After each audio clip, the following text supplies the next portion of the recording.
Having a written legal will is important, but more than half of Aussie adults don't have one.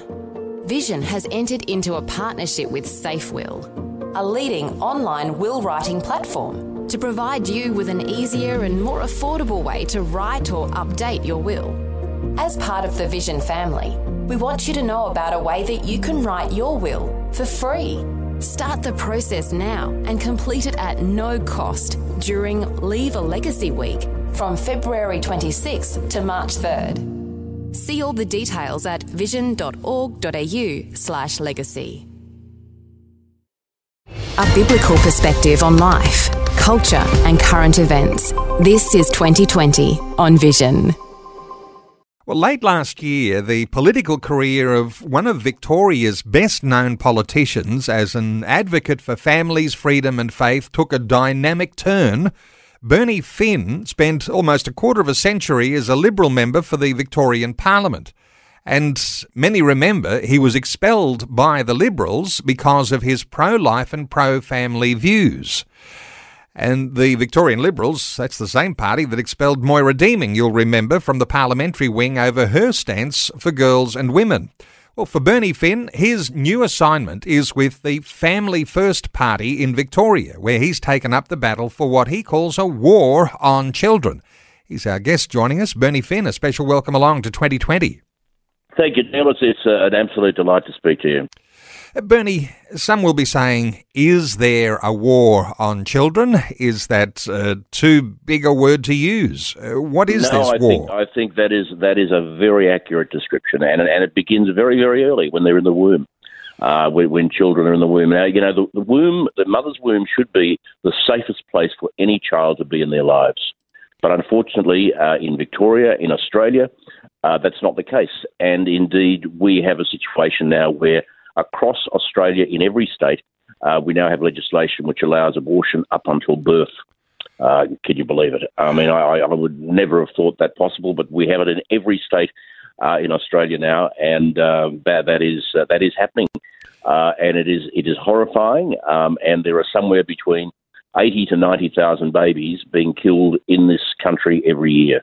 And that in itself is a war, in my view, without doubt. I mean, you know, if you're killing babies, if you are ripping babies to pieces in their mother's womb, that is an act of war that is unconscionable. It's just appalling, in my view. And You've been a long-standing advocate for the unborn, and your close association with the March for Babies in Melbourne. That's legendary now.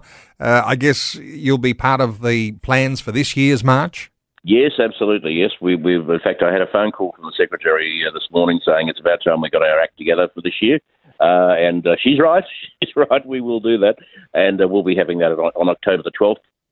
This year, the March for the Babies, and that will be, I think it'll be the 16th march that we've had, and that came about the night of the passing of the legislation in Victoria, which allowed abortion until birth, and I bowed my head at that point, and I just said, "Dear Lord, what do we do now?" And into my mind came the words "March for the Babies," and when you get a direction that clear. When you get an order from above in that manner, you've got to follow it. You can't ignore it. And that's what we have done ever since. You've responded to that, looking like a call from God to march for the babies. Hey, when we talk this war on children, it's not just the babies in the womb, but you're taking this way beyond that, into early childhood, into primary, secondary school and beyond. Yep. Well, we have the situation where kids go into preschool.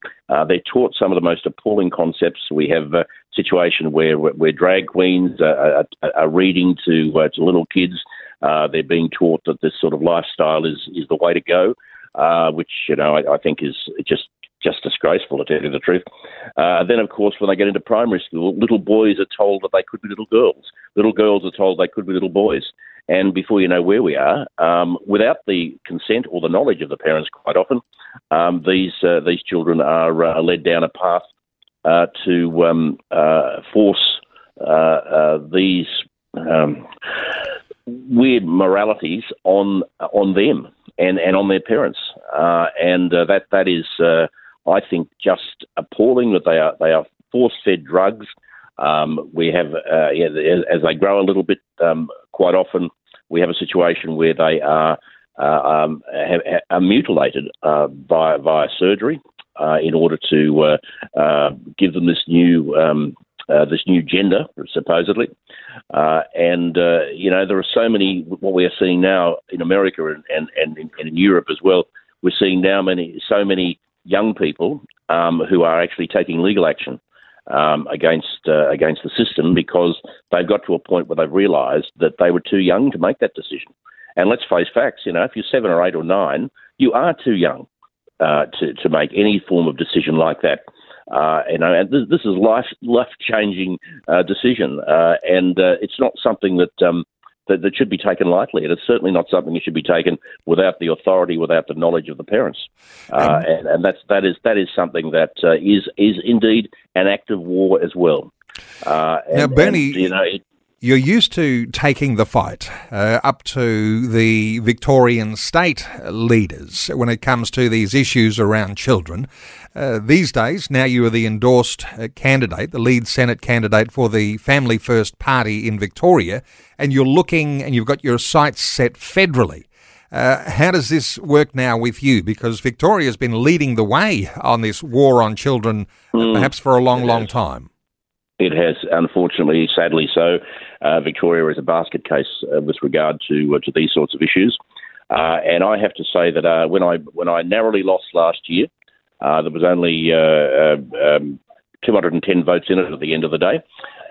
Then I thought, well, this is great. I can go to a beach in Queensland and sit there for the rest of my life. But there were messages coming from, again, I say from above, saying you're not finished yet. And I looked around and I saw what was happening. I saw what was happening to children. I see what happened to families.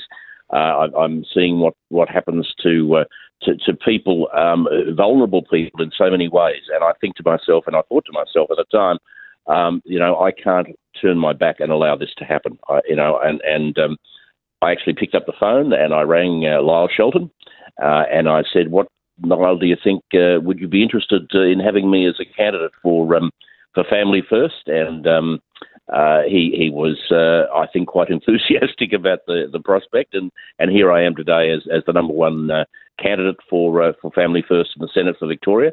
And if I get to Canberra, I can assure you, Neil, they will know that I'm in Canberra because I have had enough of the dishonesty.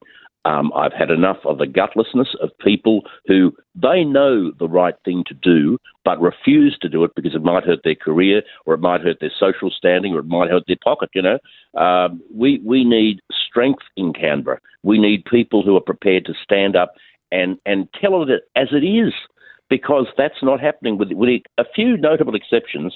That's just not happening at all. And it's not just on the Labor side. It's happening on the Liberal side. It's happening on the National side. The Greens, well, enough said. We need people, truth tellers, if you like, who are prepared to stand up and tell the truth in the national parliament. And that's what I'm looking forward to enormously, is the opportunity to get up and to make sure that, the truth is on the record. It is so important that we do that.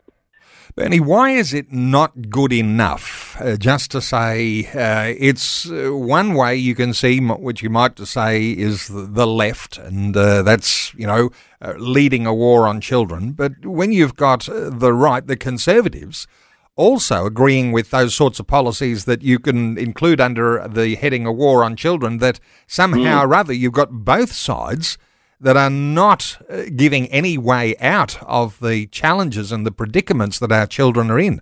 What are your thoughts here about the fact that you need to be a separate voice, a voice that's not either Labor or Liberal National? Yeah. Well, look, I think you're absolutely right, Neil. And I mean, it goes back, I suppose, to a large extent to the beginning of last year when I crossed the floor on the conversion therapy bill down here in Victoria, an appalling bill. where the Liberals voted against freedom of association, freedom of conscience, freedom of religion, all the basic freedoms that the Liberal Party has traditionally stood for. They voted against that.